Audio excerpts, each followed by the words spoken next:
పశ్చిమాసియా సంక్షోభం నేపథ్యంలో ఇంధనం ఆదా చేసేందుకు ఎమ్మెల్యే ఆర్ఎంఎల్ఏ రాధాకృష్ణ వినూత్న నిర్ణయం తీసుకున్నారు. ప్రధానమంత్రి నరేంద్ర మోదీ, సీఎం చంద్రబాబు స్ఫూర్తితో ఇకపై కారుకు బదులుగా స్కూటర్పై తిరుగుతున్నట్లు ఎమ్మెల్యే ప్రకటించారు. పర్యావరణ పరిరక్షణ, ఇంధన పొదుపు కోసం ప్రతి ఒక్కరూ తమ రోజువారీ ప్రయాణాలలో మార్పులు చేసుకోవాలని కోరారు. తణుకు పట్టణంలో జరిగే అన్ని కార్యక్రమాలకు బైక్ పైనే హాజరవుతారని స్పష్టం చేసిన ఎమ్మెల్యే, నా దేశం నా బాధ్యతగా ప్రతి వారం వాహనాల వినియోగాన్ని తగ్గించాలని ప్రజలకు విజ్ఞప్తి చేశారు.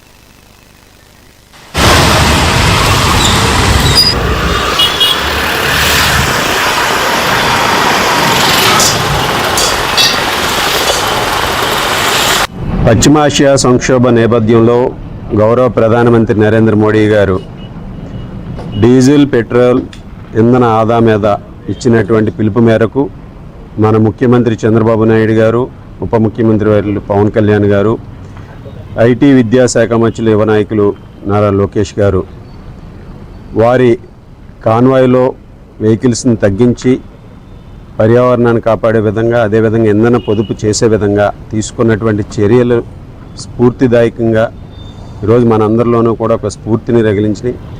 వారిని అందరినీ కూడా ఆదర్శంగా తీసుకుని మనందరం కూడా ఇంధన ఆదా చేసే విధంగా మనం రోజువారీ చేసేటటువంటి ప్రయాణాల్లో మార్పులు చేసుకోవాల్సినటువంటి అవసరం.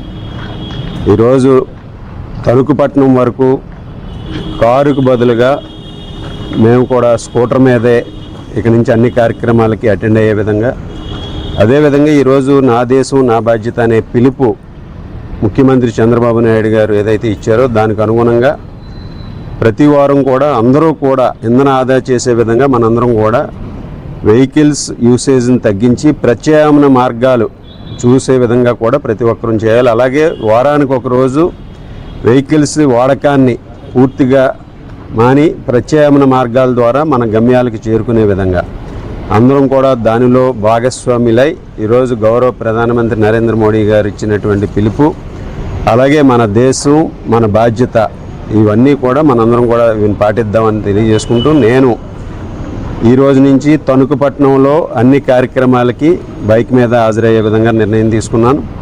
మీరు కూడా దీనిలో భాగస్వాములు కండి. మన దేశాన్ని మన బాధ్యతగా తీసుకుని మనందరం కూడా ప్రధానమంత్రి నరేంద్ర మోడీ గారి పిలుపుని పాటిస్తూ మన దేశాన్ని మనందరం కూడా కాపాడుకుందామని ఈ సందర్భంగా తెలియజేసుకుంటాం.